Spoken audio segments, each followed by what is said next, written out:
Alright, welcome to another JTJU War Recap with the goal of getting just a little better from our good and bad play. I'm going to show you a stud and a dud in this recap from our war on 311. First off, this one will focus on MGP's GoWiWi-HO. As a Town Hall 10, he hits down on a Town Hall 9, but does not pull off the 3-star. We'll see why. If you want to take a look at Agonies, you can hit the play button, and I'll give it back to you at the end here as well. Let's go. Alright, so for the stud of this war, take that back, the dud, we're going to be taking a look, let me pause it, we're going to be taking a look at a Town Hall 10 that's hitting down to what looks to be, look at those level 1 expos, maybe it's an entry-level Town Hall 9. So if a Town Hall 10 with max troops can't take an entry-level Town Hall 9, you got serious problems with the deployment. And what he's trying to do here is a GoWiWi-HO, and I think his issues really came down to a couple things. I mean, first off, you can kind of already tell if you look at what he's doing that he is not going to deal with the CC out of the walls. And really your rule should be if I can trigger the CC easily, which you can here. I mean, I think the radius would be right there. You could walk a giant in there and trigger the thing. But heck, why not just kill something? But if you can trigger it easily, you should kill it outside the walls. And you'll see here in this attack why that's an important rule.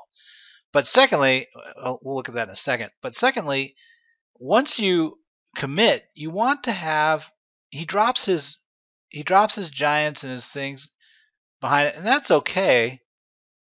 But really, you got to be asking yourself, how does this help me take out the true damage dealers to my troops, right? So he's basically saying, I'm committing here. I'm going to commit here and drive in.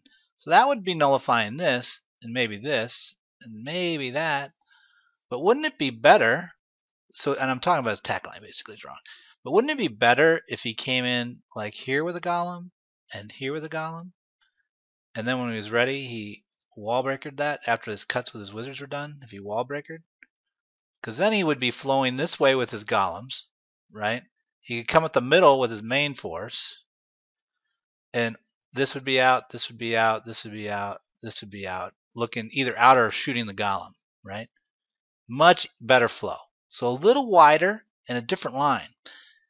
But let's play it for a second, and I'll show you why what he's doing ends up totally killing him. Here we go. Start it up again. So here he goes. Here come the CC troops. So he totally ignored. He throws some wall breakers in. Now look. Oh, let's stop again. Look who's dying to the CC troops. Our golem. Totally no value whatsoever. We're not even shooting the CC troops while they're committing murder on that poor little golem. I mean, he has feelings. So here we go. We're starting up again. And look, he's dead now. Golem is dead. So he's basically now gone to Golem heaven. But did you notice who spammed in while we were watching the golems? The hogs. And that's the second problem outside of it. Oh, third. Outside of the pulling the CC and killing it outside, and then the attack line being a little towards more spread and either on a corner, the spam deploy of hogs behind the line has an issue, right? And that's that if these troops get in and these hogs drive up, they're taking stuff out in here, maybe, right? They're taking stuff out along these lines. So they're clearing this stuff, maybe. Would be how they path in. But what does that leave? If your troops then follow in behind that, what's left? And is this a good thing? Is it ever a good thing to advance into an arc of death? No, is the answer. So really when you do a GoWiWi-HO, that's why you come from a corner. So like if you had come from a corner, let's say, again, we'll do the one that we did here. We posted up and our golems cut and took the flank positions. And then we drove the middle with these guys and held the hogs till we're right about here. And then we hogged in from this direction. This would be a much better path. I mean, I'm just sketching real fast, but it might go like this or it might go over there. But you basically are hogging the flanking with it. It does a much better job. So let's resume again and watch how it plays out for him. So his golem dies. His troops tried to respond to the golem, but too late. It's pretty much dead. And you can see now he not only lost his golem, but he's now losing this flanking force. So a lot of troops, a golem and a P.E.K.K.A, are moving and not really doing much protection outside of that cannon. It did help block that cannon off. And also look, here's his other golem tracking off by himself. Who is the golem protecting? Absolutely nobody. So he lost most of his force not to mid because of the fact that he did not have a controlled deploy on a corner where he posted up a golem on each defense so that they'd lock on and just sit there, and you let the golems just sit there and chew on the wall and then put your wizards down. Don't rush. And the reason why he was rushing is because he didn't pull a clan castle. So if he would have pulled the clan castle, killed it, then started his golem stuff, a little more spread on a corner, then flanked this attack, which is getting long in the tooth now, would have gone a little bit different. And you can see here now, it's like, oh, well, maybe, all he's got left are these two cannons down here.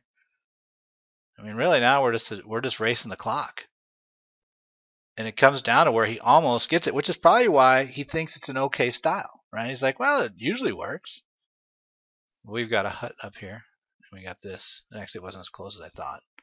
But if it hadn't been for that big bomb, he would have gotten a little bit closer. So anyway, keep that in mind to do a GoWiWi-HO. 1, you want to pull the clan castle. 2, you want to make sure that your golems are spread, maybe I'd say 10 tiles apart, locked onto individual different defensive buildings. You whiz cut behind them, then you wall breaker between them, then you drive your troops in between that. But you've killed the CC first.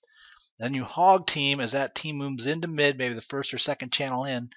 Then you hog flank from one or both sides, because that'll give you the most support to your true killers, which are the guys in the middle. There you go. Thank you, MGP, for sharing your attack with us. All right, you know the drill. If you like what you saw, give me a like or subscribe, or give me a comment out on the forums or on YouTube. Otherwise, if you got time on your hands, feel free to click on Agony's Tri LavaLoon. It's a Town Hall 9 taking out a Town Hall 10. Pretty impressive. Hit the play. It'll take you there. If you're on an iOS mobile, you'll have to just wait because it doesn't work. That way, you'll have to just see the replay of the beginning. Good luck.